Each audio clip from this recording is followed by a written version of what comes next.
ry olombo fitin'Andriamanitra izay voataonan'Andriamanitra indray hiatrika izao fotoam-pivavahana maraina izao. Tadidry mandrakariva fa Andriamanitra efa niantso sy mifidy anao. Ny taonanao tonga eto ampanatreo azy ny fonao mba hamarina ny teniny hoe zanako ianao izao no miteraka anao androany. Dia mbola ho ampitombona amintsika mandrakariva ny riavana ny fahasoavana mba hampiadanana avy amin'ilay Andriamanitra raintsika indrindra fa Jesosy Kristy ilay mpamonjy antsika. Anome voninahitra azy tsika noho ny amin'izao fanatreny an'izao fotoana izao. Voninahitra ny eo an'Andriamanitra ery any. Alleluia. Masina, masina, masina Jehova tompony maro, enika ny voninahiny tany rehetra. Amen. Salamo fahaefatra amby roapolo ny anjiny fahafito hatramin'ny fahafolo. Mbola anoizy antsika menotsika zany fiderana satria mendrika azy indrindra izany. Salamo fahaefatra amby roapolo ny anjiny fahafito hatramin'ny fahafolo. Rehefa izany dia ny hira amin'ny firana protestanta fahenina ambin'ny folo ny anjiny voalohany sy ny fahatelo. Vakina amin'ny anaran'i Jesosy Kristy. Asandrato ny lohanareo ry vavahady, ary misandraty ianareo ry varavarana mpifahagola, mba hidira ny mpanjakan'ny voninahitra. Iza izao mpanjakan'ny voninahitra izao? Jehova mahery tsy toa, Jehova mpiady mahery. Asandrato ny lohanareo ry vavahady, ary manandrata ny lohanareo ry varavarana mpifahagola, mba hidira ny mpanjakan'ny voninahitra. Iza ry izao mpanjakan'ny voninahitra izao? Jehova tompony maro, izy no mpanjakan'ny voninahitra. Amen.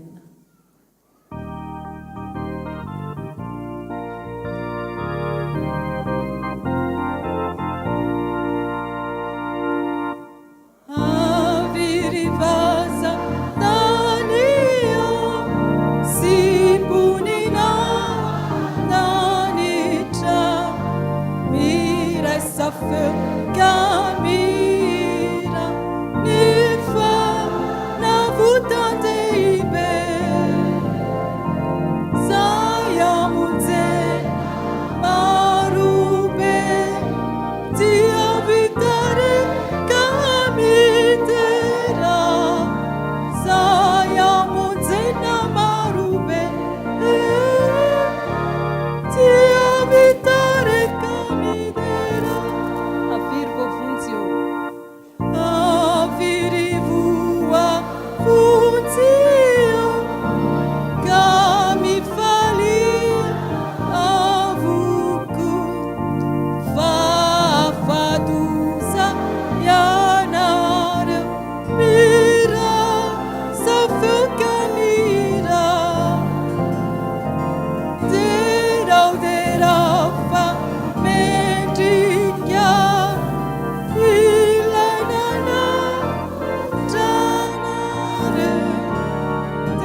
voninahitra ny eo anao Andriamanitra rainay le masina indrindra rainay amin'ny alalan'i Jesosy Kristy Tompo ianao ilay Jehova mahery-tsy-to ianao ilay Jehova mpiady mahery mideranao eto izay ankehitriny ny amin'ny anaran'ilay zanakao malalanao efa tompony hery sy ny fahefana rehetra ny an-danitra sy ety an-tany manandratra anao izay Jesosy mba ho fiderananao satria ianao ny mpanjaka ianao ny tompo ianao n'Andriamanitra tsisy Andriamanitra ankoatranao tsisy azo arina aminao tsisy ampitovina aminao na iza fa ianao ilay efa izy atrairay mbola mandrakizay misaotra anao izay fa voatoana anao ny tsiraray avy tonga iona aminao indray eto amin'ity toerana ity miantso ny anaranao izay Jesosy eo fa milanao izay mangetaetanao ny olonao eto amin'izao toerana izao ianao no nitaonanay niainga avy any atokantrano araka ny teninao fa mpanompoka iny vao niainga tany atokantrano dia efa no hamariniko no hamasiniko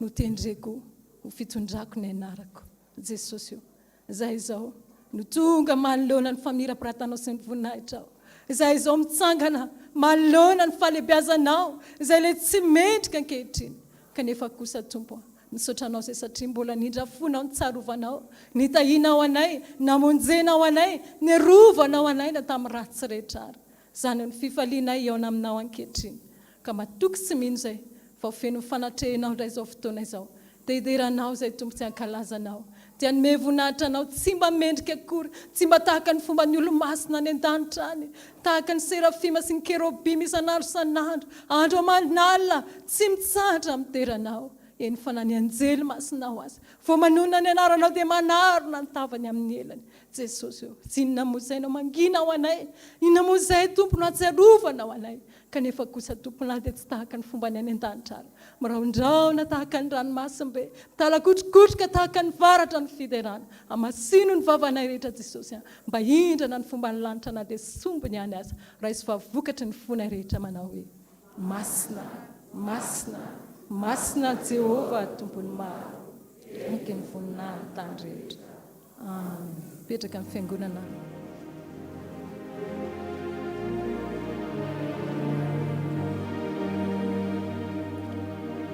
ny fiara 5933 AF dia ankisaka kely fa mibahana vavahady tsy azafady fiara 5933 AF mba ankisaka fa mibahana vavahady tonga sady amin'ny fotoana izay andrenesantsika ny hafatra sy ny sitrapon'Andriamanitra indray antsika ravana miomanantsika an'izany dia ny hira Andriamanitra miantso anao aho ataontsika ny andinin'ny voalohany ihany mba hiomanantsika andraisantsika izany sakafom-panahy izany hira fa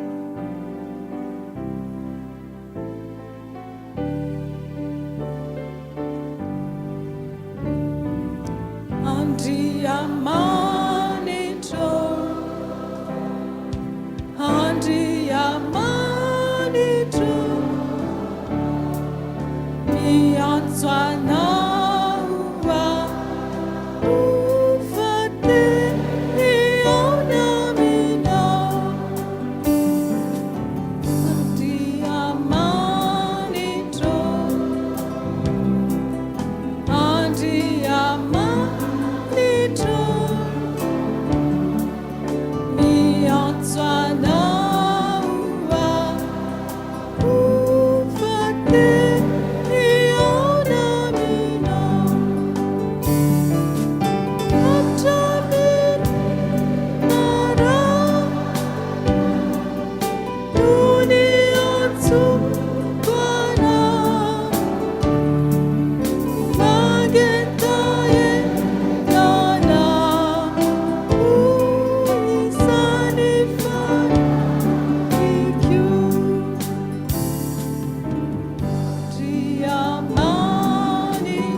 no andraisantsika izany ten'Andriamanitra izany hiara hitsangantsika hivavaka milohan'izany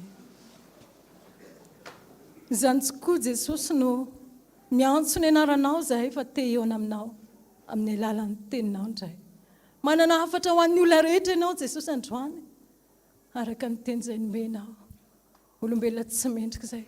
Raha mandinika ny elokay ianao, tsisy mahajanona eo anatrenao, kanefa kosa ny teninao milaza fandefa ny teniko ambana sitrana azy. Tonga ny fotoana Jesosy, anambaranao mandrakariva koa ianaka tandremo ny teniko, atonga lany ny sofinao ihany ny filazako, aza vela hiala eo masinao izy faraketo amponao. Fa hainao any mahazo azy izy ary, fahasalamana ho an'ny nofon-drehetra. Jesosy, ianao ilay tena fiainana, avy aminao ny fahasalamana, avy aminao izay rehetrarehetra mahakasika anay, zava-poana izay rehetra tsy avy aminao. Ko ankehitriny ara-mangataka aminao izay ilay fanahy masinao, ambombanay indray, ametraka ny teny ao ambavan'ny mpanomponao izay fantsona ihany Jesosy. Indrindrandrindra hiasa mahery amin'reto vahoakanao reto ianao. Fa izay rehetra fiadiana voaforona melezana anay kosa Jesosy, amin'izao fotoana izao, izay rehetra mety mangalatra ny teninao, izay rehetrarehetra fanahy mamitaka ninona sa famazinana, dia tsy havanina ary tsy ambinina izany fa fatoranay amin'ny ranao Kristy ary atsipinay ho any fariafiny rehetra mandrakizay. Fa ianao kosa Jesosy io, mitenena araka ny fombanao fa miaino ny mpanomponao. Dia amin'ny anaranao Jesosy Kristy no anandratana izany vavaka izany. Amen. Petraka amin'ny fiangonana. Luka 2. Filazantsara araka ny Luka 2.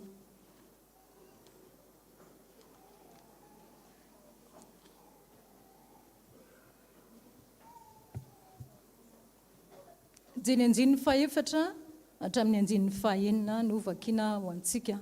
Luka 2 ny anjin'ny 4 hatramin'ny anjin'ny 9. Amin'ny anaran'i Jesosy. Ary Josefa koa niakatra avy tany Galilia, dia avy tao an-tanàna Nazareta, ankany Jodia, ho ao an-tanànan Davida, izay atao hoe Betlehema, satria avy tamin'ny taranaka Davida sy ny mpianakaviny, mba ho soratana izy sy Maria fofombadiny izay efa bevoka. Ary raha nitoetra teo izy dia tonga ny andro havelomany, ary niteraka ny lamatoany izy, dia nojijiny lamban-jazaka nampandriny teo amin'ny finanam-bilona, fa tsy nisy nitsoerany tao an-tranom-bahiny. Amen. Ray masinao, manamasinana amin'ny fahamarinana, ny teninao ny fahamarinana. Amen. Filazantsara araka ny Luka no nomeny Jesosy ho antsika mpianakavy finoana amin'izao amin'ny fitsora maraina izao.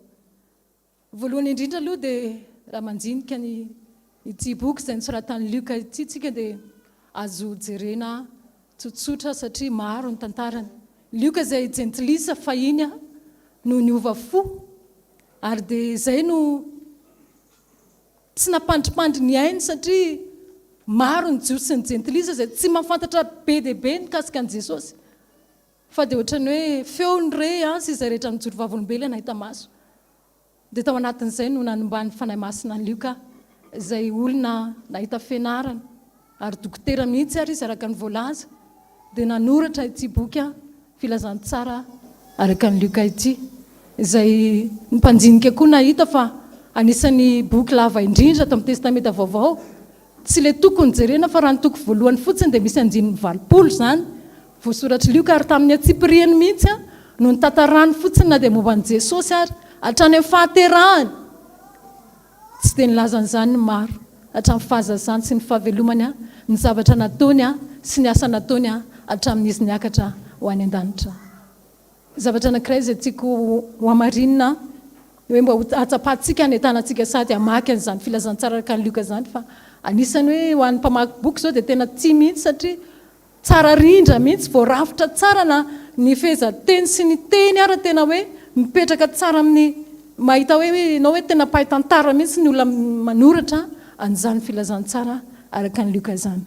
Fa izay no ela fa mety ozy nareo efa ngah krismasy no resaka Jesosy teraka tao Betlehema, dia mananontany tena koa Jesosy efa ahoana no io ny teny menao. Fa ilay finanam-bilona no andeha ho raisitsika satria maro no mety efa mitondra an'izany tenin'Andriamanitra izany efa renitsofitsika nandritra izay andro ny ainatsika izay. Tao am-pinanam-bilona no nametrahany reto ray aman-dreniny an'i Jesosy Kristy satria tsy nisy toerana intsony tao amin'ny tranom-bahiny ozy izy. Fantatsika hoe ilay mpanjaka ny mpanjaka, ilay tompony tompo any amin'izany toerana izany. Dia nanjinika ihany hoe fa ngah dia tsy mba niteny izy reto hoe mihetsiketsy jazy marika dia mba nisy olona nanampy na dia ny an-trano. fa dia nahoanany dia tany amin'ity toerana ity izay atao hoe toerana maloto, toerana tsy madio na ny fofona amin'izany ary ho an'ny olona voaterabao, tsy lazainy antsony atao hoe na ny mikroba amin'izany ary mety hanahirana, kanefa efa programan'Andriamanitra ny fahaterahany Maria ho ato amin'ity toerana ity mba hanambaran'Andriamanitra ny fahatsorana nanan'i Jesosy Kristy, indrindra fa ny fanetretena izay efa nasehony hatrany am-boalohany. Tsika mpianakavy ny finoana izay tonga eto amin'ity toerana ity, tsy fantatra hoe aiza ho aiza amin'ny fanarana an'Andriamanitra ianao.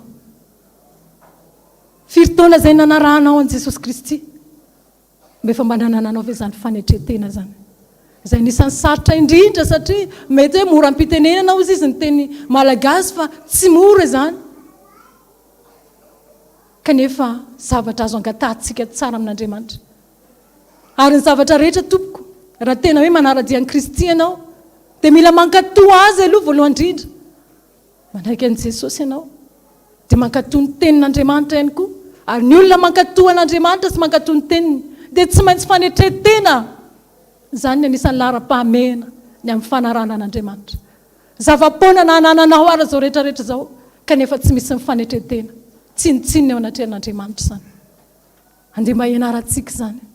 Tahaka ny ray aman-drenitsika lehibe ne, anisan'ny zavatra tena hoe nitiavan'i Jesosy azy izany fanetretena izany.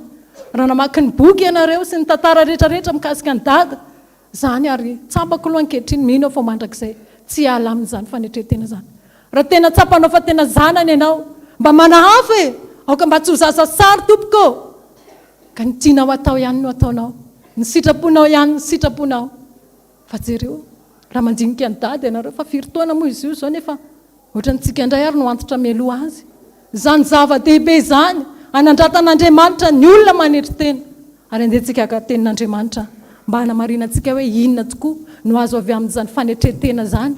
Ohabolana toko fahavalo ambin'ny folo. Ohabolana fahavalo ambin'ny folo.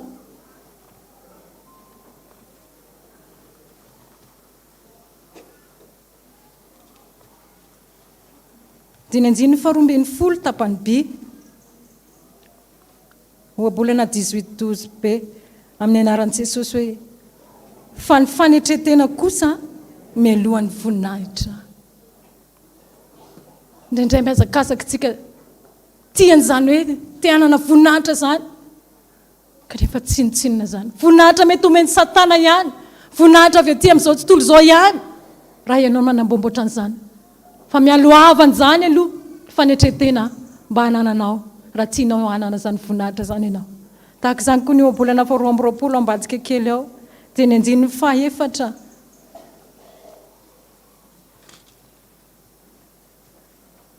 Amin'ny anaran'i Jesosy hoe nivaly ny fanetretena sy ny fatahoranan'i Jehovah dia harena sy voninahitra ary fiainana. Inona no rasantsika eto amin'izao tontolo izao? Mikatsaka reny ianao, mikatsaka fiainana ianao, angatao ny fanetretena. Angatao ny fanetretena eo ambany tana maherin'Andriamanitra fa tsinitsinina ny fanarahanao azy raha tsy hanananao izany. Rehefa nandray an'i Jesosy Kristy ianao, tsarovy hoe Jesosy natao tao amin'ny finanam-bilona. Le fotsika mihitsy izany raha ilaina sary an-tsaina. Le fotsika maloto mihitsy araka ny tenin'Andriamanitra hoe anakatolory ihany fonao. Maloto ane izany e. Maloto ane le fo e. Tsy niteny hoe atolory ihany lohanao, atolory ihany masonao na ny tananao, fa satria fantatr'Andriamanitra fa be dia be ny varavarana idirany zavatra tsy rehetra amin'ny vatantsika. Dia ireo miangona ao anatin'ny fotsika ao. Androany mitady olona araka ny sitrapon'ny Andriamanitra. Mitezanao ry havana 20 taona zao nisy ny fiangonana protestanta vaovao eto Madagasikara. Manahoana sy manahoana ianao. Manahoana sy manahoana ianao. Indrindra fa ny toe-ponao. Mba ho hanamarinan'Andriamanitra anao. Maro ny toerana mety niantson'Andriamanitra antsika rehetra. Fiangonam-pifoazana. Na dia mivavaka tsotra ary ianao tadidio fa manato fiangonam-pifoazana. Maro ny zavatra efa nitenenina antsika. Fantatrao ny lalana izay tokony izorana. Mbola izay tianao atao ihany no ataonao. Izay mahafinaritra amin'ny fonao ihany no mahafinaritra anao. Androany Jesosy tsy te-toetra intsony ao anatin'izany finanam-bilona maloto izany intsony ry havana. Fa mitady olona izy araka ny sitrapony. Mba tsy hitenenany tahaka ny Saoly hoe naneninao ny fidan'ny Saoly ho mpanjaka. fa rehefa nifidy anao Jesosy mbola tsy tara ny antso anao izy. Misy antson'Andriamanitra nomeny antsika rehetra. Ny fiangonana mandroso tompoko dia miteraka. Misy zanany dia ny tenanao jinio zany raha mandroso ianao. Inona ny zanakao? Manahoana ny fiainanao? Fa ny teniko efa nataoko ambavanao Jesosy, ary ny fanahiko efa anatinareo mba tsy ala aminao sy ny taranakao, ary ny taranakao zany marina ve ny tenin'Andriamanitra? Vao marina aminao ve zany tenin'Andriamanitra zany? Mandiny tena dia mbola tsy tonga ny fialana hoe ty mba tsy ho sanatria sady tsy hitan'i Jesosy ianao, sady maty mangatsiaka, tsy mafana, alohan'ny vavan'Andriamanitra ianao araka ny Apokalipsy 3. Rehefa ndraisinao Jesosy, nomena maimam-pona ianao, mandehana amin'ny zara maimam-pona. Azavarim-bariana miondrika foana mijery ny fahorian'izao tontolo izao. Maizina foana nitanao raha miondrika ianao tompoko, fa mitragafa Jesosy Kristy manomana fiainanao anao. Ninina olam-piainana ao anatinao, asa tao alaolana hoe zany e Jesosy marary, zany e Jesosy mbola kely anake, za Jesosy noho ny amin'ny asako dia tsy vitako ny azanao. Tsy tompoko, tsy mila an'izany Jesosy ratray. Tonga mivavahadin'ny lanitra ianao. Fa matona antsony ianao, nametraka fitokisanao anao Jesosy. Raiso ny anjaranao. Vita ve ny asanao? Vita ve izay nandrany Jesosy ianao? Manjary monina manko hoe za ve Jesosy mba mivavaka ihany fa maninona amin'ny fiainako noatr'izao? Mihevera tena fa ndreo tsy vita le asa nametrahany Jesosy ianao. Ataovy ny asa koa Jesosy dia hanaraka anareo ny zavatra rehetra. Tenin'Andriamanitra ny amin'ny Deutéronomie, manompoan'i Jehovah Andriamanitra ao dia hotahinany vilia fanaovam-bolonao, mofonao, hotahinany ateraky ny kibonao, hotahinany rano hosotroanao, ka inona no tandrasanao? Fanompona ny tompoko, fanompona n'Andriamanitra, arahana fanetretena izany ny vahaolana tsara indrindra ny amin'ny fanaranan'Andriamanitra. Ditanao fa ahita fitahina ny olona manompo an'Andriamanitra, azo famonjena ny olona manompo an'Andriamanitra, ka na inona na ida ady atrehinao, ny olo-marina tsy maintsy miatrika ady, kanefa ny olona miatrika ady tompoko tsy maintsy mandresy raha mbola eo anatrehany Andriamanitra. Ampanatreo an'Andriamanitra foana ny fiainanao. Aza misy avana hoe ny na Jesosy rehefa ty ihany dia ndao hiaraka, fa rehefa eto aloha dia ohatran'ny vitako ihany ty fa alolo ianao. Ataoko anjorom-bala fa sitraka Andriamanitra niara-monina aminao, isan'andro mandondony ambaravaran'ny fonao izy. Raha misy mihaino feoko sy mamony varavarana, hiditra ao aminy aho, hiary hisakafo aminy aho. Impiry ianao no misakafo? Na le fisakafoananao aza tia ny arahana aminao, mba tsaroanao ve zany? Mba tsaroanao ve zany? Androandriavana maneky an'Andriamanitra. Lavitra azy ianao rehefa tsy ataonao eo anatrehanao izy. Ary very ny tombontsoanao rehefa lavitra an'Andriamanitra ianao. Izy eny mianao, izy eny miaro anao e. Na io loza eo anatrehanao ary misy fandrika rato indraindray dingan'ny tongotra ao le izy. Izy ny nandidiny anjely niaro anao ny amin'izany. Mety tsy ho hitan'ny masonao zany, fa zany ny olona matoky an'Andriamanitra. Mila matoky azy mandrakariva. Mila mankatoa an'Andriamanitra, raiso ny teniny, herin'ny tenin'Andriamanitra, le herin'i Jesosy Kristy mihitsy zany. Tsy hoe izao izy vao nisy heriny, fa na ny fahavalo ary miaiky ny amin'ny fahalebiazany sy ny herin'i Jesosy Kristy. Raiso zany. Efa nomenantsika FPVM amin'ny fahefana. Raiso ny fahefana tompoko, aza petrapetraka fotsiny, variana ianao miondro dava an-dranomaso, rehefa misy raha mampahery dia tiako zany izany mahafinaritra. Ary afatra Jesosy moa dia hoe aoka tsy anao intsony an'ilay hoe mba hoeto ambavaka. Fa ianao mihitsy tompoko mila mitady an'i Jesosy raha mbola mahasokatra ny vavanao, raha mbola mahavita mandoalika ny tongotra ao, izay mitady ahy dia mahita aho Jesosy. Andramo, tsapatsapao, afatra ny mendray aman-dreny zany. Tsy tamin'ny fotoana iny ihany anie, fa tsapatsapao amin'ny fotoana rehetrarehetra hoe manahoana tokoa. Tena mahita avy izao Andriamanitra izao. Hitany ianao tompoko. Indrindrandrindra ny ratsy izay fanaonao, mety heverinao hoe ao mangingina tsisy mahatazana, fa eo anatrehan'Andriamanitra mandrakariva ny zavatra rehetra. Ary izy mahita na dia tsy mandinika aza. Samy mieritreritra. Mpanompon'Andriamanitra anankiray, pastera, mba hoe toam-bavaka fa tsisy ondrintsony ao anatin'ny fiangonana. Fa naninona ao tsy fantatra pastera. Rehefa nentinam-bavaka dia namanga ny tompo hoe nesoroka ny ondry satria mpangalatra izy. Tsy fantatro zany alatra zany tompoko. Izy ny mahalala. fa zavatra kely mety eritreretina hoe ataoko ty fa ibebaka fa voasoratry ny anjely amin'ny atsipiriany voisa na dia ny famindranao aza tsisy very eo anatrehan'Andriamanitra samy manjiny tena ny tsirairay avy verina sy hijojika amin'Andriamanitra mba tsy hanao adaladala intsony fa mba endre amin'izay mba tsy ataon'Andriamanitra hoe be tsara vela tsy fa alohan'ny vavako mpandainga mpamadika be dia be ny olona ataon'Andriamanitra n'izany ianao ny malala izay rehetrarehetra vitanao ianao ny malala izay rehetrarehetra nataonao fa androany Jesosy Kristy mitady olona araka ny fony Isaia 4:20 no entina maranana izao tenin'Andriamanitra izao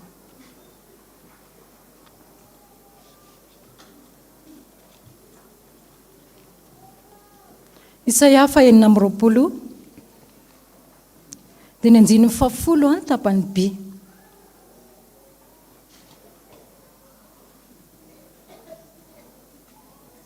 amin'ny anaran'i Jesosy eny na dia ao amin'ny tany ny fahamarinana azy izy mbola manao meloka ihany ka tsy mety mijery ny fahalebiazan'i Jehovah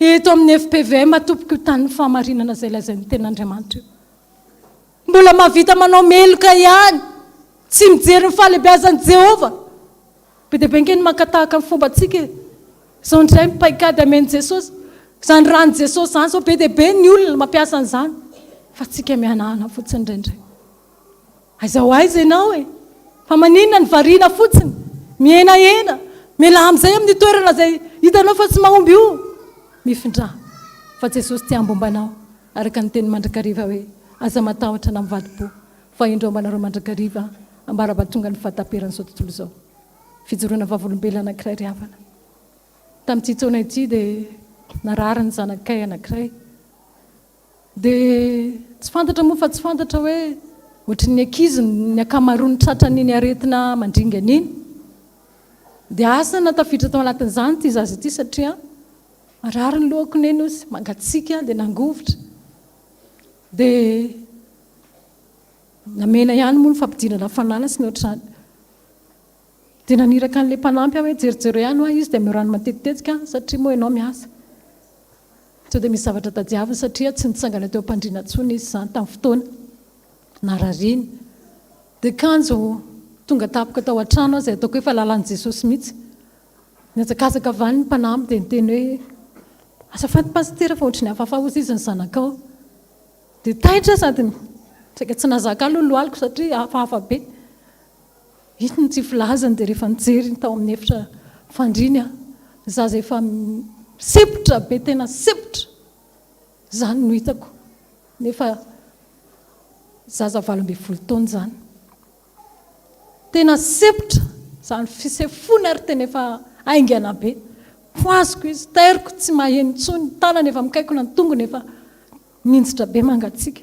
koropaka taitra ihany satria nisy vahiny koa moa tao dia hoentina any amin'ny hôpitaly io pastera fa tsy mety intsony fa sepotra io sisy forme grave Jesosy io ahoany ty raha zao ve hoany any amin'ny hôpitaly zao eta zao na ny batanan'io ary mety ozy ny hôpitaly hoe tsy mandray intsony fa fenina tsy fantatra tsonko tsy mateny an-dalana ny zanako ozy amantsy an'i Jesosy hoe Jesosy rehefa miantso ahy ianao dia tonga aho fa androany miantso ny anaranao mba hitsapako hoe tena eo anatrehiko mandrakariva ve ianao fa marary ny zanako Jesosy fantatrao fa raha maninina io fantatrao ny toe-poko Jesosy kanefa mba tsarovy izay rehetra natoko teo anatrehanao tamin'ny foko rehetra namangy ny fanahy masina hoe manao rano mafana kanjo nisy rano mamay tokoa tao dia nao masinina farak'izay ngana tsy tsaroko tsony ary ny nanamasinako azy dia nety nisy nakany amin'ny tosy dia nampandrona tamin'ny rano Jesosy androhanany dia voly mifahafatesana sy ny rehetrarehetra nitsotra ny vatany satria tena efa nikaiko ny zanyzazy izany efa tena hoe midona ny lohaliny sy ny lohany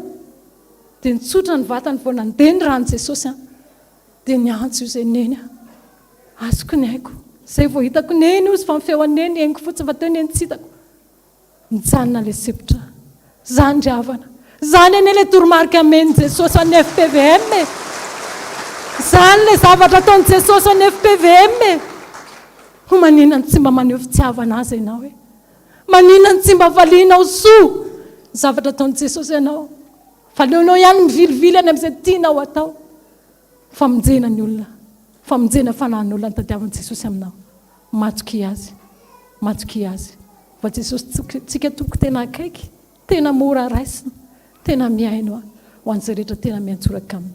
Voninahitra ny eo an'Andriamanitra iray any. Amen. Fandiniantsika ny tenantsika manoloana izany afatr'Andriamanitra izany. Mba tsy hanao adaladala intsony fa tena hoe andraisantsika an Jesosy Kristy ao anatin'ny fotsika amin'izay fa tsy ao anatin'ilay finanambilana intsony. Dia andehantsika hanao ny hira 70. Ny anjiny faharoa, zaho anie Jesosy ka mba mikasa, tsy hamerina intsony roa ny lasa, toetra sadasada maramara, tsy mba sitraka ao ry tompo tsara. Hira 70 amin'ny boky hira federana, ny anjiny faharoa.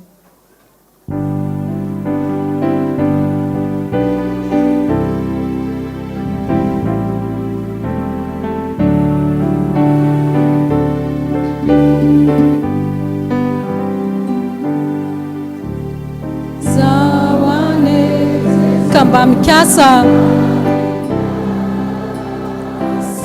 tsy hamerina intsony roa ny lasa,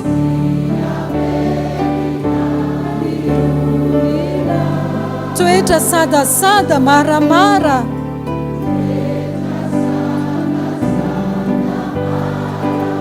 tsy mba sitraka ao ry tompo tsara.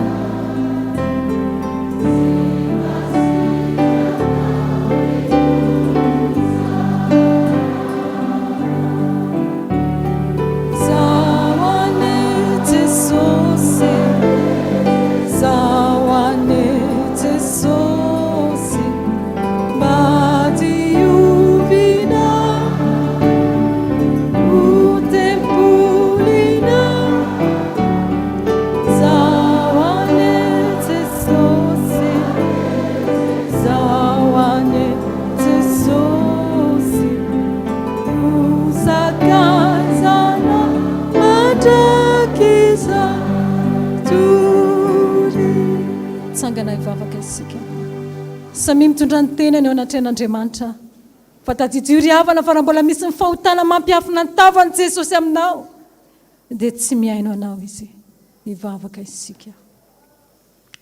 Izany tokoa Jesosy, misotranao izay noho ny amin'ny teny izay nomenao fa mitadio leraka ny fonao ianao, maniry olona ianao tahaka ny Davida mpanomponao Jesosy, hatramin'ny fahazazany, ny fahatanjany, ny fiainany manontolo netiny, nankatsoavany sy natahorana ianao, nanandratra azy ianao Jesosy, izay anisany toerana ambony indrindra teo amin'ny fanjakana izay nisy azy. Jesosy io, ndreto ny vahoakanao, manoloana izany teninao izany Jesosy, tsy tianao intsony ny toeranao amin'izany finanambilona izany, tavy, toerana sakafo, toerana maloto, ilay fonay izany Jesosy. Ianareo ny vavolombeloko ianao Jesosy, menatra anao izay satria maro aminay reto mbola manana izany toetra maramara, toetra sadasada, na ny fijery, na ny fisainana, na ny fieritreretana, ny fitenenana ny ao anatin'ny fonay ao Jesosy. Maro anie ny fanahin'ny olona izay mety ny hemitra noho ny amin'ny nataonay Jesosy. Maro ny zavatra maro samihafa nandavony namanay, hitanao avokoa izany. Indrindra fa ny fonay izay feno fitaka, maloto mandrakariva, ny lelanay izay misy pentipentina, manimba mandoto ny tenanay manontolo, mamono ny falany hafa, manginy fotsiny, ny finiadaladalana, ny fahalemena, ny ditra sy ny sampy rehetra, na fahalotona, fijangajangana, ny lainga, fitaka, fisolokiana. Indrindra Jesosy ny fanompo-tsampy izay mbola misy manao an'izany. Jesosy io, sanandro ianao, ity hafa ny tevolo izany, reo le natsonao, zao ny ataony. Mangataka nindra fonao ndray izay Jesosy. Mangataka le famelan-keliko avy aminao. Reto le maditra anao Jesosy. Mitohy miadoraka aminao indray. Miaiky le fahadalana rehetra eo anatrehanao. Araka ny teny Davida mpanao salamo fa miaiky ny heliko aho. Tsy safeniko izany satria fantatra fa mamindra fo amiko Andriamanitra. Izany koa ny tadiavinao Jesosy. Nizaniza Jesosy manonona. Izay rehetrarehetra mety mbola mamatotra azy, amin'ity ora sy fotoana ity fantatra fa eto ianao Jesosy. Mba ho noho indray ny fahatezeranao. Mamindra fo Jesosy. Avelao ny heloka fiangonana. Ankalaza ny 20 taona ny sin'izao fiangonam-pivavahana izao izay. Protestanta vaovao nefa voamaika. Tome ratsy ny ankamaroan'ny olona. Indrindra ny fitiavam-bola aza. Raisinay foana izany na fomba ahoana ny azahoana an'izany. Tsatsapana inona intsony. Ny devoly tsy mahalala izay rehetra aty anatinay. Fa ny fihetsika no ahitana hoe izao ny mahory anay. Avy izy. Manome vahaolana. Ka tafalatsaka amin'izany ny maro. Jesosy. Mengavy dia mengavy ianao. Tsy noho ny habe ny fahamarinanay. Fampatsiarovy ny indrafonao. Sasao madio indray izay mba ho fakeloka. Ary jiovy izay mba ho fampahotana. Fa teo anatrenao mandrakariva ny fahotanay Jesosy. Izay ratsy teo anatrenao foana ny nataonay. Izay ny ilay taranaka mpanao ratsy. Ilay zanaka mpanao meloka. Zany mbola lovainay. Zany mbola rahanay Jesosy. Kanefa kosa tsopo. Jiovy ho tempolinao izay mandrakizay jory Jesosy. Anolo tena ho anao indray. Manomboka amin'iteny io tianao izay sitraponao rehetra. Tsy izay mahafaly anay intsony, fa ilay tena sitrakao Jesosy. Mba tsy hamono sofina intsony izahay. Fa mba samy handray ny tandrifiny azy. Tandrifiny avy. Andeha amin'ny hery izay omenao anay. Anatanterahana ny sitraponao rehetra. Dia misotra indrindra noho ny fitiavanao. Matoky izay. Araka ny tenina fa avy harifan-dahatra isika. Fa na dia tahaka ny jaky aza ny fahotanareo. Ho dioviko tahaka ny mpanala. Na mangatragatraka tahaka ny siliara. Ho fitsiko tahaka ny volon'ondry fotsy. Jesosy, tsy olombelona ho ianao ka ny fo. Fa noho ny amin'ny anarako dia honoloko ny fahatezerako. Ary mbola mba hiderana dia mindra fony aminao. Misotra indrindra Jesosy. Zany ny fifalianay. Maneho fisaorana feno anao. Ary mahafaly anay mbola manambatra zany amin'ilay hira ny Davida mpanao salamy manao hoe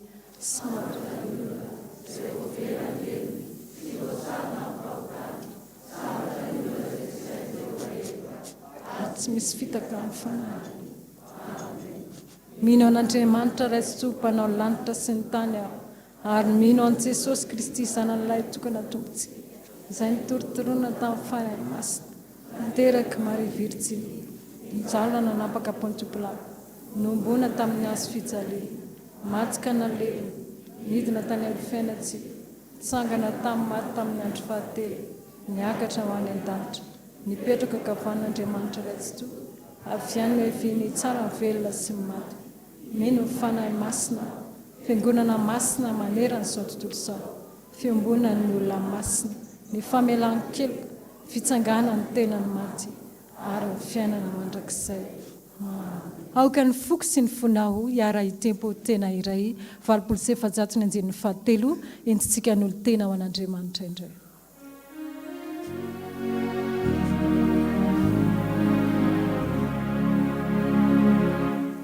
Aoka ny foko sy ny fonao hiara hitempo tena iray.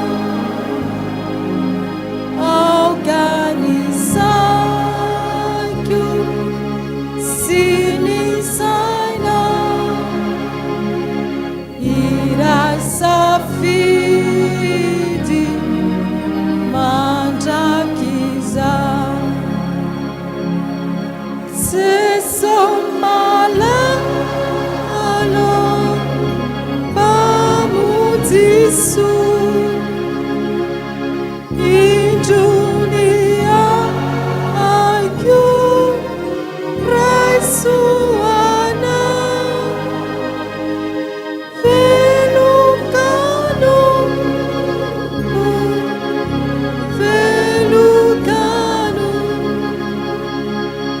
volokana ao zay sitraka. Misaotra Jesosy. Mino izay efa nampionina ny fahatezeranao aminay indray ianao androany. Dia tanteraka tokony izany amin'ny anaran'ny Ray sy ny Sanaka ary ny fanahy masina. Amen. Petraka ny fiangonana.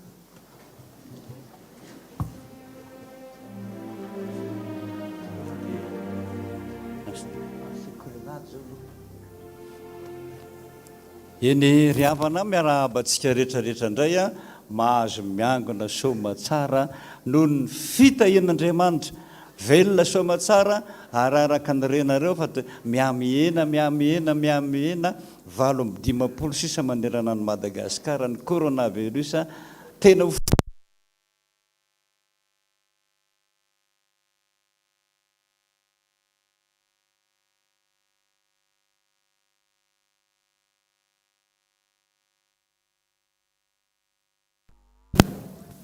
dia misaotra an'Andriamanitra isika fa nitanterahany teny hoe momba anareo mandrakariva ary ovinona moa ho izany tsy niaino anareo ka dia misaotra ny tompontsika makasiatra ny tompontsika satria tena tiantsika alohan'ny tenenana amin'izao fotoana izao dia nisy ny 10 minitra ny sekoly alahady 10 minitra ny sekoly alahady zany a dia misy rangahy anankiray Allemagne be tena allemand be mihitsy izy a izy io a dia tena mafana fo mihitsy a amin'ny asam-pifoazana ary izy mivady no izy mivady a no mitondra ny fiangonana kely ny any moa rehefa misy olona enina araka ny lalàna dia efa mahazo manorona ny atao hoe fiangonana église de maison dia zay a no any na ny Fransany na ny Allemagne efa misy olona malagasy misy 20 no entiny a izy mivady any tanànany any Allemagne tamin'ny 3 taona lasa angambizay raha tsy diso no tany farany satria nisy amin'izay ny corona dia tsy afaka nandehandeha intsony a raha nahita ny fanokanana tany Paris fanokanana ny mpiandry marobe tany Paris dia tonga tany izy mivady ary resy lahatra mihitsy monsieur Marco rehefa aveo izy hitsangana rehefa aveo izy nareo ny 10 minitra ny sekoly alahady ary laza mihitsy izy fa zaho ozy ianao mpiandry teka ho antofotsika zany ary bitsibitsika mihitsy ary izy tamin'izay fotoana izay hoe tena anao paster mihitsy raha izao ma FPVM dia mitsodrano azy mihitsy fa tsy afaka nakantsony moa satria nisy ny Covid teo dia tonga eto izy mba hiteny kely tsy mety izy raha tsy hanao 10 minitra ny sekoly alahady misy misaotra antsika isika fa tsy lan'olo manga ny fiangonantsika misy anankiray andika teny azy amin'ny teny Allemagne fa ny vadiny moa eo ihany fa tsara kokoa ngamba raha tsika ihany samytsika eto mba mahafantatra hoe misy namantsika eto afaka tsara manao zany asa izany mangataka anareo mba tsangany eto amin'izay dia mba hiteny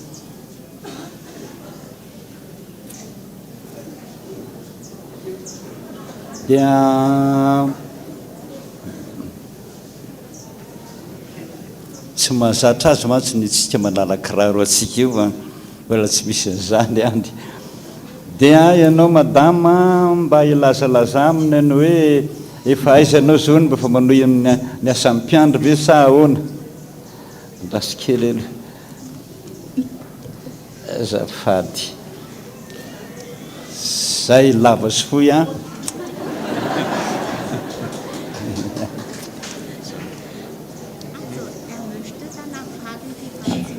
isorona kely le masika hoe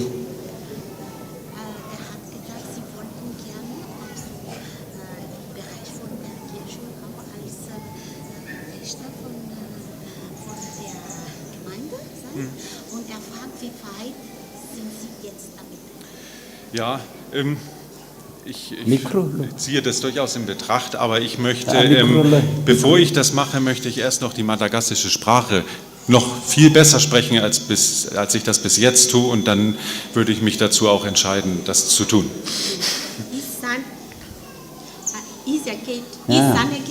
Mikro aloha mikely aboamika mikro any. Also es funktioniert leider nicht. Nee, geht nicht. Vielleicht kann ich das. Ja. Tsao mihitsy. Tsao mihitsy zay.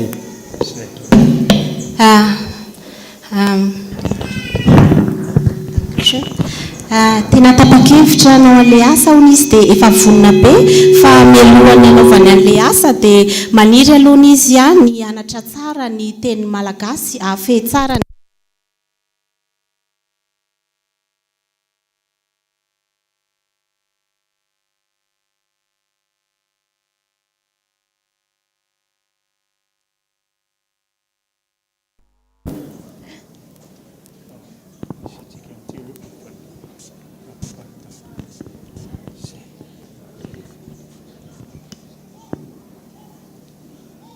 Asorony masika hoe.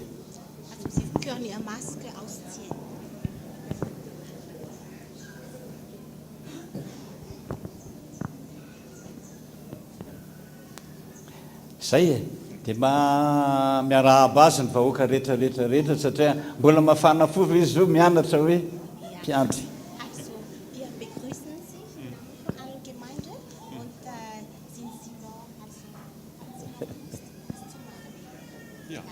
Tena mbola mazoto nisy tompo. Eno ny tompoko a dia misaotra azika amin'izany.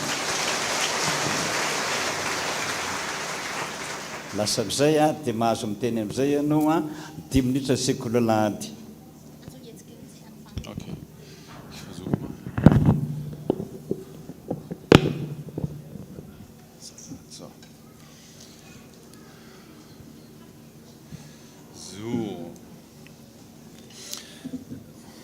Hallo, liebe Gemeinde. Es ist mir eine Ehre, heute hier vor Ihnen sprechen zu dürfen. Soll ich immer einen Satz sprechen und dann? Okay, gut. Also, machen wir das nochmal.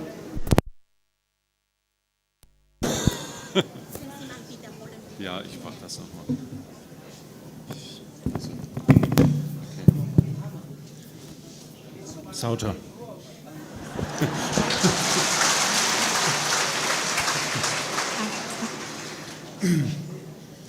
Hallo, liebe Gemeinde. Es ist mir eine Ehre, heute hier vor Ihnen sprechen zu dürfen. Faly miarahaba anareo rehetra dia voninahitra ho ahy ny afaka mijoro manoloana anareo eto ankehitriny.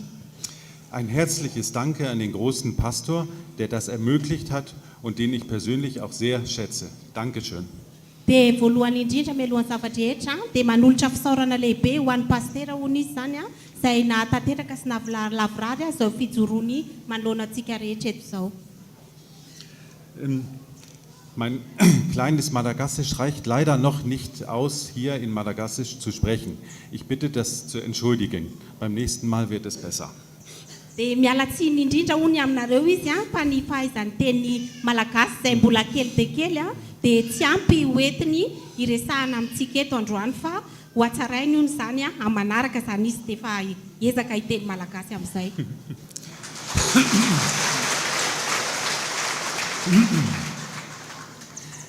Dieser Ort hier, diese Kirche, hat für mich auch eine sehr persönliche Bedeutung. Manana antony, manana dika lehibe ho anazy manokana hono ity fiangonantsika ity. Denn hier habe ich vor fast genau 7 Jahren meine wunderbare Frau Hantra geheiratet. Tiko B. Janau. Zava-dehibe aminy mihitsy hozy izy ity fiangonana ity satria tamin'ny 7 taona lasa hono no nanambadiana ny ramatoa Anitra teto amin'ity toerana ity dia tiany be hono saika fa tsy adikako tsony ny madame ihany.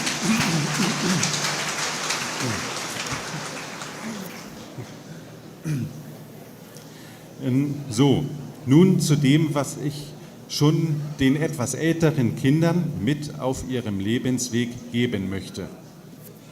Zay manana faniriana zany izy io anana taranaka iarahana amin'ny madame Anitra. Dies ist im folgenden Bibelgebet, steht es drin. Dia maniry koa zany izy hitondra teny ho an'ny ankizy zany eto izay hoentsika manaraka eto. Beten wir Römer Kapitel 11, Vers 33. Tsy mandre mihitsy zany zareo any ambony dia mangataka izy averina.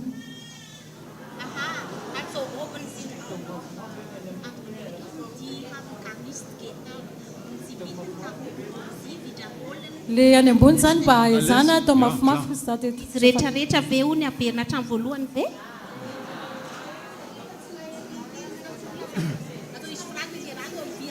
Tsy naheno mihitsy zany zareo ohatra ny amin'ny fiandohany. Hatramin'ny dada le tapaka teo zany. Wo war das?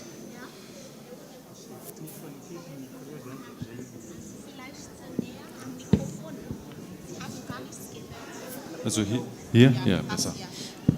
Gut, dann nehmen wir das. Also fangen wir nochmal an, glaube ich, am besten. Gut. Hallo, liebe Gemeinde. Es ist mir eine Ehre, heute hier vor Ihnen sprechen zu dürfen. Azafady aloha mangataka ny teknisiana namboatra ny sonao fa tamin'ny teny dada raha ho ny tsisy eny tany ambony. Ny any any troisième any ambony tsisy maheno. Amboary kely ny any tsisy sary ny tsisy feo. Ja.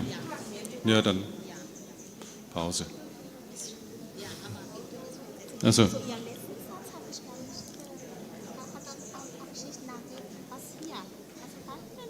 Also,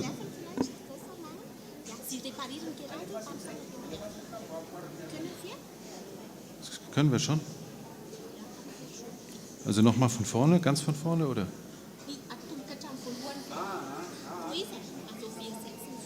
Achso, okay. Genau. Beten wir Römer Kapitel 11, Vers 33. Zao dia amaky ny Romanina toko fa raika ambin'ny folo. 11. Andininy fa telo amby telopolo isika. Romanina toko fa raika ambin'ny folo. Andininy fa telo amby telopolo.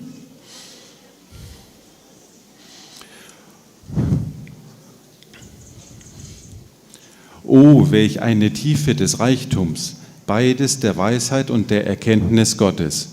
Wie unbegreiflich sind seine Gerichte und unerforschlich seine Wege. Denn wer hat des Herrn Sinn erkannt? Oder wer ist sein Ratgeber? Oder wer hat ihm etwas zuvor gegeben, dass Gott es ihm zurückgeben müsste? Denn von ihm sind alle Dinge. Ihm sei Ehre in Ewigkeit. Amen.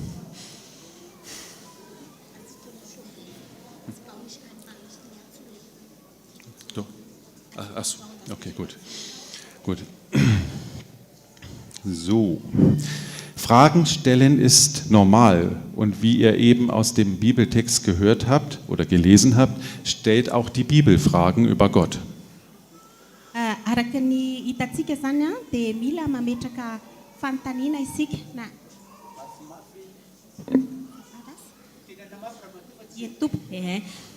ny fametrahana fanontaniana zany dia zavatra normal be dia araka ny heninareo teo tao amin'ny baiboly dia ny baiboly koa ariny dia mametraka fanontaniana momba an'Andriamanitra.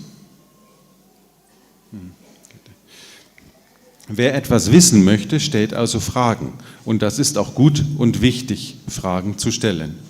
Zay rehetra tia hanana fahalalana, zay tia halala zavatra, dia mametra fanontaniana. Dia izay dia zava-dehibe indrindra zany zay mametra fanontaniana izany. Die Wissenschaft stellt auch Fragen. Wozu braucht man noch den Glauben? Reo manam-pahaizana koa zany, reo siantifika dia mametraka fanontaniana koa, dia manontany hoe inona ny ilana ny finoana zany. Zay ny fanontaniana apetrak'ireo manam-pahaizana zany hoe mbola ilaina ve, inona no antony ilana ny finoana. Und warum ist der Glaube dann auch so wichtig? Dia maninona le izy no zava-dehibe zany, zavatra important be zany, fa maninona ny finoana no important be. Wenn man doch immer vieles wissen kann. Raha ohatra ka hoe maninona no ilaina ny finoana zany raha te hanana fahalalana betsaka. Sicher fallen euch auch einige Gründe ein, warum der Glaube sehr wichtig ist. Dia marina indrindra zany fa misy antony lehibe mbola tsy fantatra hoe fa maninona ny finoana no tena important be. Aber ein sehr wichtiger ist, dass man nie alles wissen kann. Ja, dia ny zava-dehibe lehibe indrindra zany a dia ny hoe tsy misy olona manana ny fahalalana faratapony, zany hoe tsy misy mahalala ny antony zavatra rehetra zany. Man kann als Wissenschaftler zum Beispiel sehr viel wissen, weil man als Wissenschaftler viele Fragen stellt. Nisy olona iray ny scientifique zany a dia manana fahalalana betsaka, afaka manana fahalalana betsaka satria ny scientifique dia nametraka fanontaniana be da be. Aber man wird niemals alles wissen können. Fa ny olona rehetra niza zany a dia tsy afaka ahay ny zavatra rehetra. Egal wie viele Fragen man stellt. Na dia mametra fanontaniana maro be, na dia be da be ara ny fanontaniana petrany a dia tsy afaka ny anana fahalalana faratampony ny olona tsirairay. Darum ist es wichtig zu glauben. Zay no ilatsika ny finoana. Und Gott und die Bibel sind der Wegweiser für das Unbekannte. Dia Andriamanitra sy ny Baiboly zany no lalana ahafantarantsika ny zavatra tsy fantatra rehetra sy ny ananatsika ny fahalalana rehetra. Darum ist der Glaube sehr wichtig. Amin'izay antony izay no ilatsika sy mahazava-dehibe ny finoana. Aber es ist wichtig, dass der Glaube auch in eurem Herzen ist. Fa ny tena zava-dehibe indrindra dia rehefa sika. Denn nur in eurem Herzen kann der Glaube auch leben und stark werden. Satria ao anatin'ny fotsika ihany io finoana io no afaka miaina sy afaka mahazo hery sy mitombo. In diesem Sinne wünsche ich den Kindern und natürlich auch allen Erwachsenen, dia maniry indrindra zany za avy amin'izay finoana ao anatsika izay maniry indrindra za zany ho an'ny ankizy sy ho an'ny olon-dehibe einen starken Glauben und noch einen tollen Gottesdienst. dia mirary indrindra zany za ho an'ny ankizy mba anana fotoana mahafinaritra miaraka amin'ny finoana ao anaty zany mandritra ity fotoam-pivavahana ity. Beten wir. Ivavaka isika tompoko. Lieber Jesus Christus, wir danken dir für unsere Stärke und für unsere Liebe.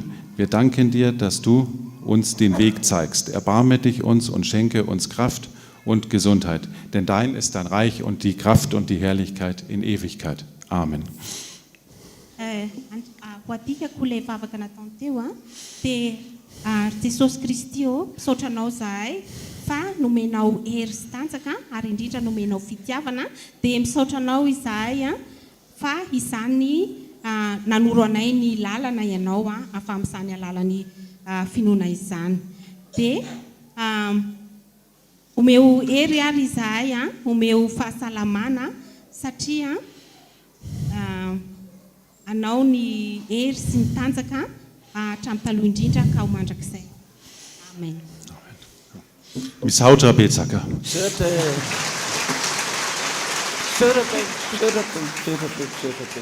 Meu aquele micro azafady. Dia misaotra Monsieur Marco isika izay nifondrany hafanampoan'ny FPVM. Misaotra azy be. Enton'ny veten'Andriamanitra dolo amin'izany dia misaotra be dia hoe engane onika dia mba hitomby amin'izay ny fiangonana kelinareo ao. Zay be dia be ny malagasy lasany be dia be mihitsy ny malagasy lasany fa dia mba jarenareo roa zany na angatahantsika tsika eto tanànan-drano fotsiny ara anome ny adresiny zanatsika fa any ino akaikiny any colonne zay mara tsy diso misy anareo any colonne no misy azy satria ny be dia be dia any Anadolo fa somary ambanimbany vohitra kely zany reto olona ireto kanefa na dia zany aza dia efa misy malagasy maro 12 fa mpiangonany amika dia mirary soa asika mba ho tonga ny dolo tsika indray andro any rehefa mpitandrina izy sotra asika sotra.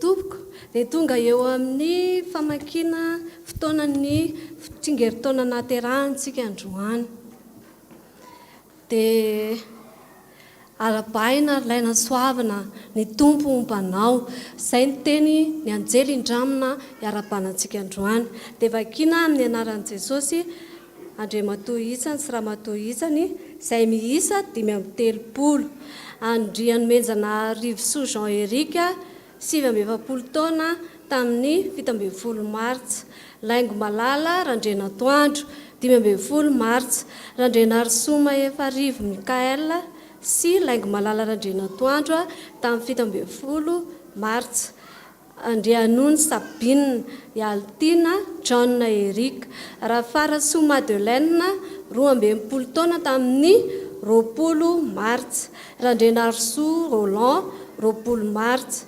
Ramarsata Bakolniaina Patricia 17 martsa Andrianjatovo Ontately randrena Solo Nirina Ester randrena Arsoa Jedidia 17 martsa Razana Tso Mariette 17 martsa Ravana Solo Nirina Ester 19 martsa tsy manofy ny aina toky Nathan 12 martsa Rakotonirina Dinany Metso 12 martsa Samuel Nirina 20 martsa Rasoanay Varmana Marie Madeleine 12 martsa Ratsiorniaina Liliana 17 martsa mangataka ny hira dia ilay vity Rarinirina Elisa Clarisse Andria Piana Zoravaka Sarobidy 12 martsa 17 senjato ny rangatana Randriana Solo Fenoery Rasoariniaina Vazonirina Setra 17 martsa Randreniaina Vetsofity 17 martsa Rajonarivelo Mandaniaina 17 martsa Miajar Sotaina Sarobidy 17 martsa Rasonjanahary Evelina 12 martsa Ramaherso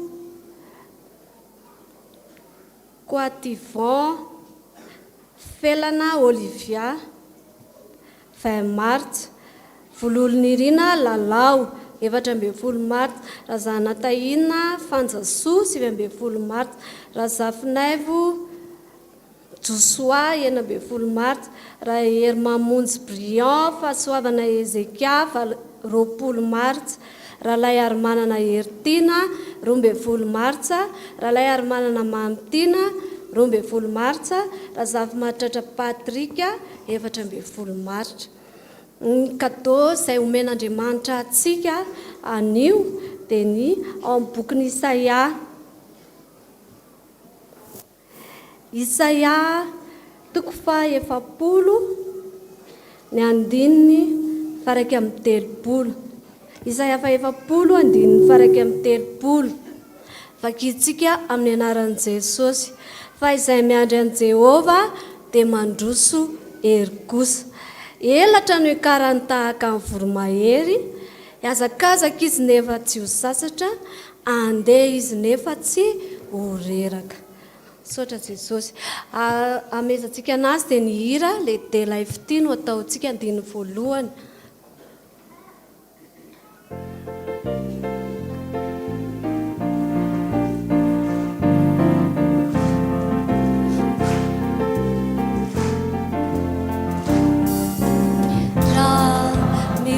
Katisika Dei uvalantrava Sofiananzavu Apanzakao leftia Sambachikara mifakati La mifakatisika Uvalantrava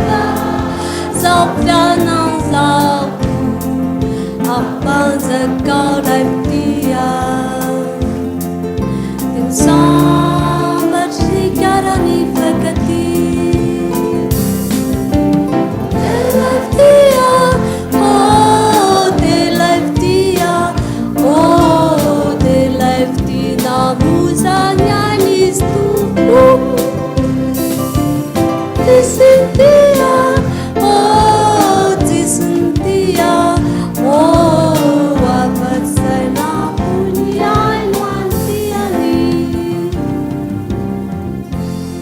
miaraky tsangantsika tompoka hitondra mbavaka an'izy ireo dia velom-pisaorana anao zay Andriamanitra zay tena tia anay nanome anay an Jesosy nanome anay an Jesosy teo amin'ny azo fijaliana izay nividianana anay lafo tamin'ny raha anao dia misaotra indrindra Jesosy io fa ianao tokoa ny antom-pisinay ianao ny antom-pahavelomanay nomenao tombonandro vaovao androany eny Jesosy raha zareo nanoratra na tsy nanoratra Jesosy io dia tonga eto manatom-pisaorana anao dia misaotra betsaka Jesosy fa ianao natoy izao anay Jesosy io mitondra aza mibavaka izahay arak'izay niteneniny taminay Jesosy io fa mba omeo anay ny fahasalamana ao Jesosy ny ankizy kely ny mpianatra rehetra Jesosy mba tovontonga eo anatrehanao Jesosy io tanterahanao ny teninao nolontsainanao n'aiza lehanao hitaridalana anao ataoko lohany ianao fahatsorambony ao koa Jesosy malalo ny tanora ny ray aman-dreny izay mivoaka isan'andro Jesosy fa sao dia tsy mitsahatra mitombo Jesosy ho vidy ny zavatra rehetra Jesosy miazakazaka amin'ireny izay mba aza atao mampierikerika anay ireny Jesosy fa mba atao fitsapanay ho tahina ianao raha mivoaka ary ho tahina ianao raha miditra araka ny teninao Jesosy fa herin'ny tenin'Andriamanitra izao taona izao aza velanao irery izy Jesosy io dia ao koa Jesosy ireo olona izay nahazo taona Jesosy io mangataka aminao izay mba ho fitahiana ho an'ny hafa izy ireny menao fahasalamana Jesosy io mba ho teneninao koa araka teninao Jesosy hoe mandra-pahafotsy volinareo dia za foana ny karakaranareo na matorinareo na mitsanganareo aza vela mierikerika foana Jesosy io izany mba angatahanay aminao mangataka anao koa izay Jesosy malalo ho an'izay nahazo tombonandro any izay maheno amin'izao teny izao fa novidianao zahay eny novidianao mihitsy tamin'ny rahanao dia misaotra indrindra Jesosy afaka mimpanomponao izany Jesosy dia mbola ho mpanomponao foana mandra-pialanay ety ary izay rehetra Jesosy dia hanolo-tena hanavao ny fanoloran-tenanay misaotra indrindra Jesosy voninahitra anao rery ihany amen petraka isika tompoko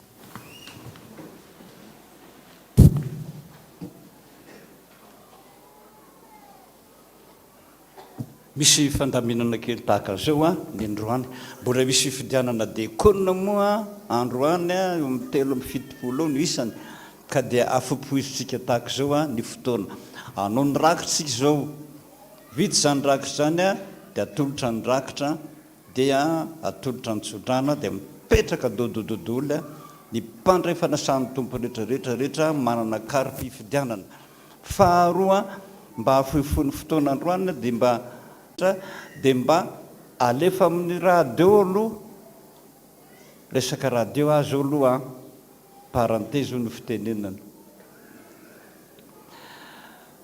misy fanakianana be dehibe ataotsika ao amin'ny radio ao mba ataovin'izao ny re mba asio fampianarana mba asio toriteny mba asio an'izao asio an'izao asio an'izao tsy mety ny hira fa ataovin'izao tsy mety ny hira fa aseo an'ity ka zany rehetrarehetrarehetra zany dia mampangatsika fon'ny olona hoe be dehibe ny hain'ny fehotazantsota aloha zao tsaroko fa miamiaina misy antony ao ka tsika rehetrarehetrarehetra manana zavatra mahasoa ho an'izany radiotsika zany dia mba manoratra taratasy hoe zao ny fanirenay zao no mety zao mba asianan'izao ao amin'ny radio zao no mba ilainay dia sampami mba miteny re tompoko mandamina an'izany zay amin'ny herinandro avy ety ka dia mangataka atsika rehetrarehetra mba aneo ny hevitrareo izany ho ao ny vady rehetrarehetrarehetra androany dia alefa amin'ny raha teo daholo fotsiny aloha fa zao tsy anatrika fotoam-pivavahana zao tsika dia nolotra rakitra ary hanao rakitra ary a ny kitapo maitsomaitso dia amin'ny fiangonana ny kitapo menamena rehetrarehetrarehetrarehetra iny atao hoe rakitra ny fananganana anaovantsika ny plafond any amin'ny 4e étage plafond eo any amin'ny 4e étage dia io manko taloha no atao hoe rakitra ny fananganana nanaovana nyity fiangonana be deaibe ty ka dia zay ny angatahako atsika rehetrarehetra tsy ny procession ntsony fa ny rakitra faharoa hatrany dia atolotra daholo ho an'ny fananganana anaovana ny plafond antsika zay manome ampifaliana no akasitrahana indrindra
Samanaraka Fotoam-pivavahana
Azela lo tanyana anako manatena faoliana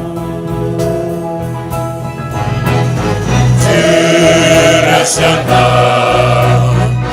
Komudi Komudi Iadana Lefia Namava Zonya Shomelo Kanausana Tilarana Lefite Fauduvika Usafakure Udanata Usasana Simucharuva Kwichondo Weluka Vitana Lamasu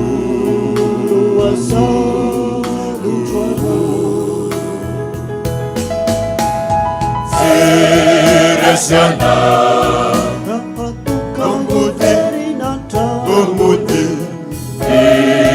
Iadana Lefia Namava Simutamwelu Kanausana Tilarana Lefite Fauduvika Ufafakure Utanata Usasana Simucharuva Kwichondo Weluka Vitana Lamasu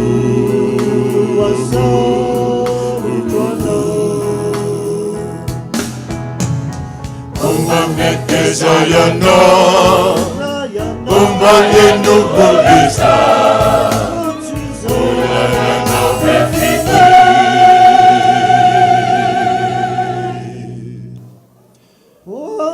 Wamudi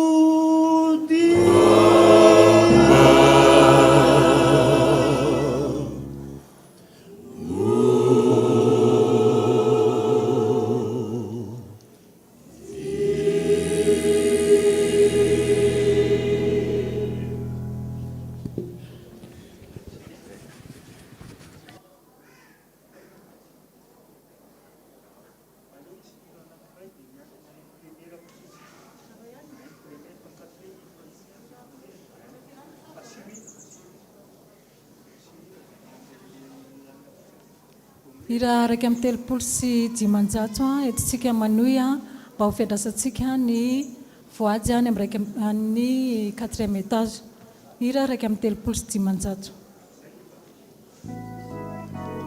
enjiny voalohany any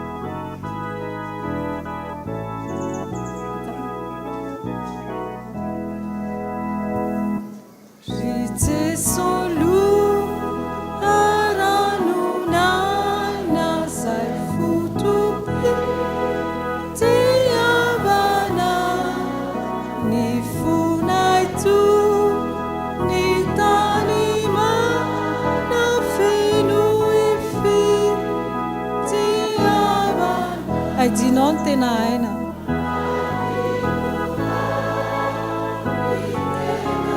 mba ampifankatianay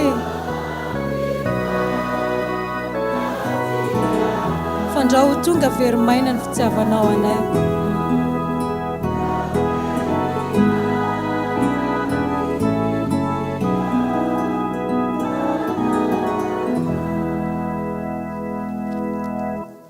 tsy fantatro na misy miangona ao amin'ny 2e étage mosa tsisy eo satria manomana fifidianana antsika zao dia mpanisa vato no ao zay zany tsangana dolo tsika aneo fitiavatsika an'Andriamanitra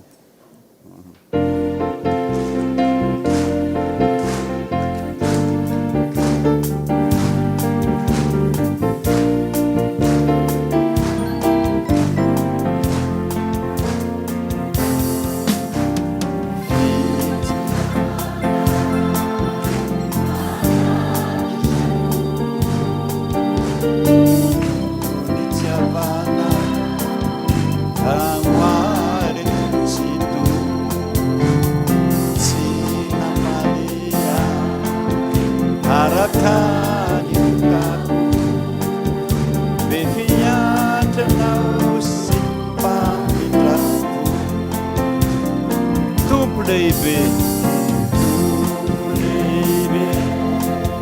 si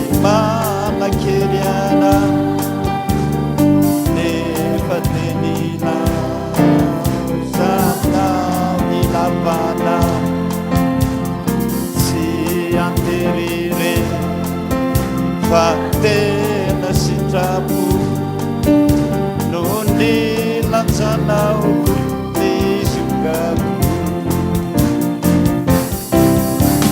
tiako mamiko ianajehova sambatra tetika famanananao andriko tokiko ianapiaria zaho te satria anao te atalo tiako mamiko ianajehova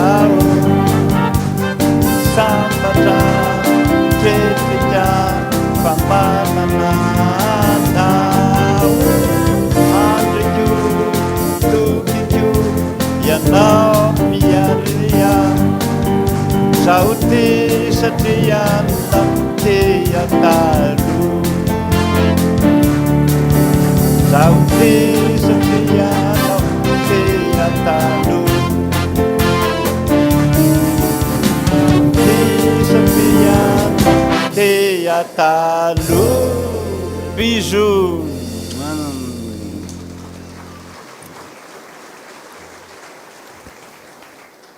Izay no vitanay Jesosy vokatra ny fonay faly zay miaraka aminao eto faly zay mandeha mitsinjaka maneho ny fitiavanao anay ianao dia mba maneho ny fitiavanay ianao kosa izahay raisy zany tompo fa vokatra ny fonay mba hamindrao fo Madagasikara tanindrazanay voninahitra ny ho an'Andriamanitra rery any halleluia masina masina masina Jehova tompony maro endrika tany rehetra amen petraka isika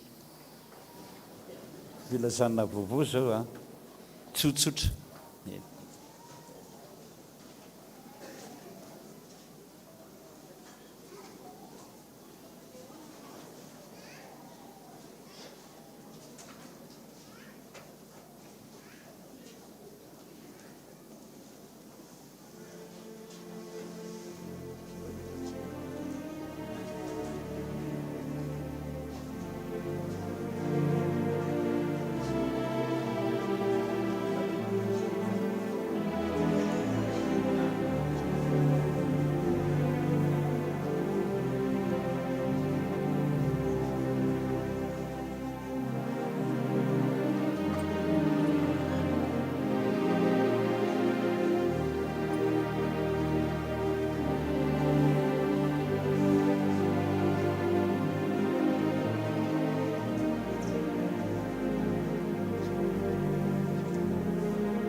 dia araka ny lazaiko teo ry havana dia mbola natrika fifidianantsika izao tsangana am'izay tsika aloha andray tsodrano zaza mandeha aloha nareo fa miandry tsodrano e zay ny raha fa 5 365 ny andininy fahatelo mba mahareta Jesosy aminao ny tanany may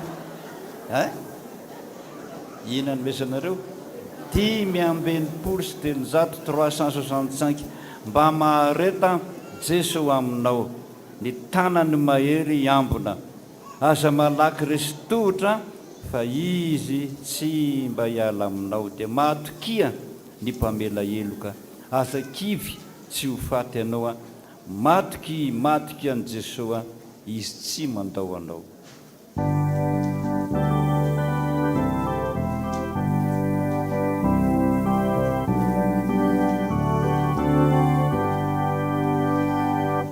mba mahareta Jesosy amina ny tanany mahery iambena aza malaky resy tahotra fa izy tsy hiala amina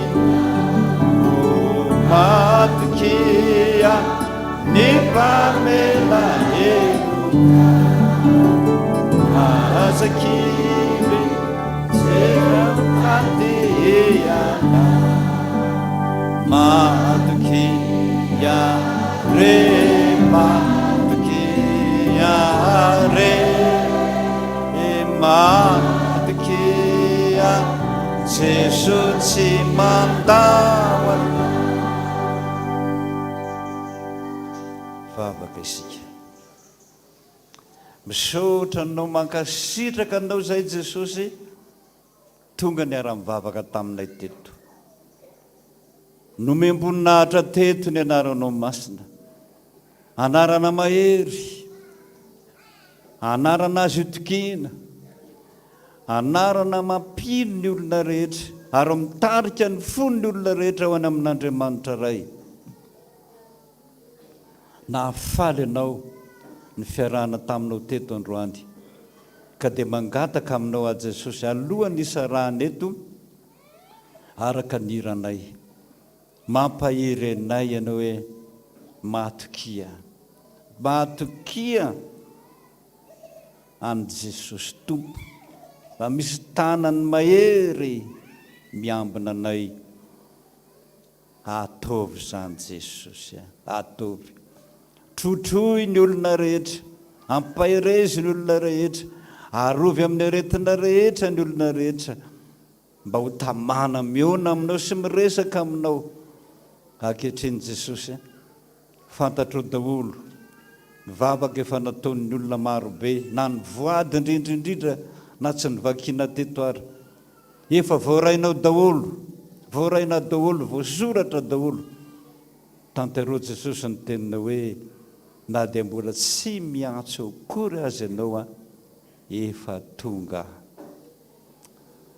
sotra Jesosy zay rehetrarehetra kosa alohan'ny isarahana eto dia hivavaka aminao vavaka mangina Jesosy eto ny toerana feonana eto ny toerana mety indrindra araka ny tenina hoe eo amin'ny toerana izay mpatsahivonareo ny anarako eo no anatonako anareo ary eo ny tahiako anareo mendrandra fitahiana avy any aminao ny vahoakanao Jesosy tena mendrandra fitahiana avy any aminao avy ary Jesosy eto amin'ny altaranao masina eto amin'ny tranonao masina eto amin'ny vavahadiny lanitra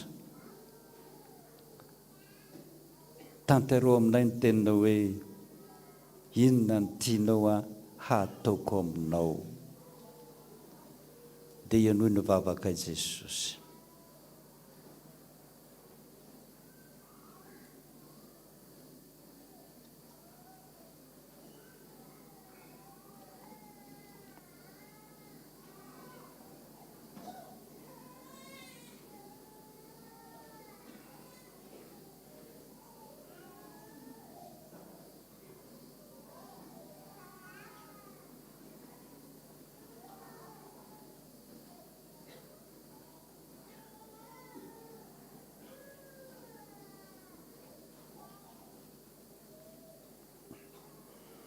misotra jesosy, misotra anao ahafahavoarainao zany, misotra anao satria miona taminao teto ny zanakao hatrany mirihana fa efatrany. Ny angatahako aminao Jesosy dia ianao ny mpanalalana amin'ny ray, ianao ny mpisolo vavanay any an-danitrany. Tsy mahay mivavaka izay araka ny teninao dia ty an-tany hoe tsy mahay mivavaka nareo, fa izaho kosa hivavaka ho anao mba tsy ho levona ny fononao. Tanterao anao any an-danitrany izany Jesosy, fa raha ianao no mivavaka ho anay manaiky Andriamanitra, tsy mahafoy anao izy ary anao tsy mahafoy anay. Fantatrao ny adresinay tsirairay avy Jesosy, toerana mampitonantonana anay isan'andro isan'andro. Taio amin'izany asan'ny tanany izany ny mpanomponao, ambino amin'ny asan'ny tanany mpanomponao mba mampifaly eo fanomponanao. Ary fa tonga izany valim-bavaka izany ny anjelinao miaraka aniraka hitondra izany valim-bavaka izany ao any aminay tsirairay avy, dia ho fantatray ny fitiavanao anay isan'andro tsy miova araka ny teninao. Dia naranao Jesosy nongatana izany vavaka izany ary mangataka izay, mangataka Jesosy fa tsy manery ianao mandohalika mpanajana, mangataka tahaka amin'ny mpangataka rehetra hoe Jesosy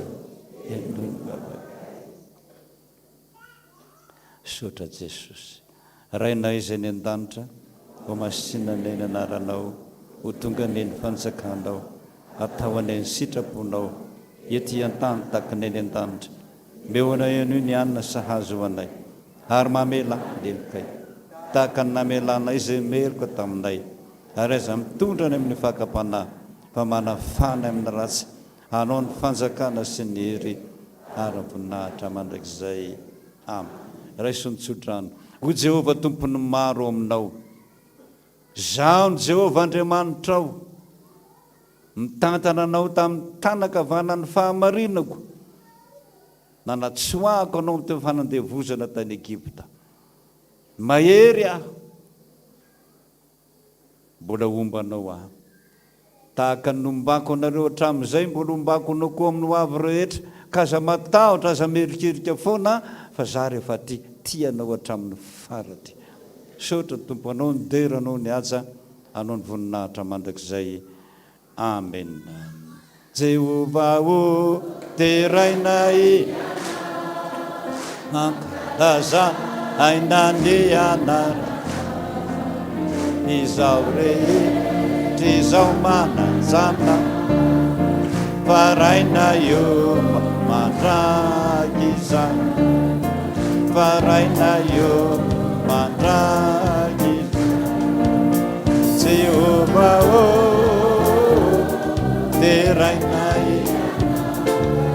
ankalaza ny anarana, izao rehetra izao mananjana, faraina io mandraky izany, faraina io mandraky izany. Ho tanteraka tokony izany amin'ny anaran'ny Ray sy ny Zanaka ary ny fanahy masina. Voninahitra ny ho an'Andriamanitra rery ihany. Halleluia. Masina, masina, masina Jehovah tompony maro, emika tany rehetra. Amen. Petraka isika ary dia izay manana kara-pifidianana ihany sisa no mijanona. Karaka tamin'izao mihitsy zany, dia karaka ny fiangonana.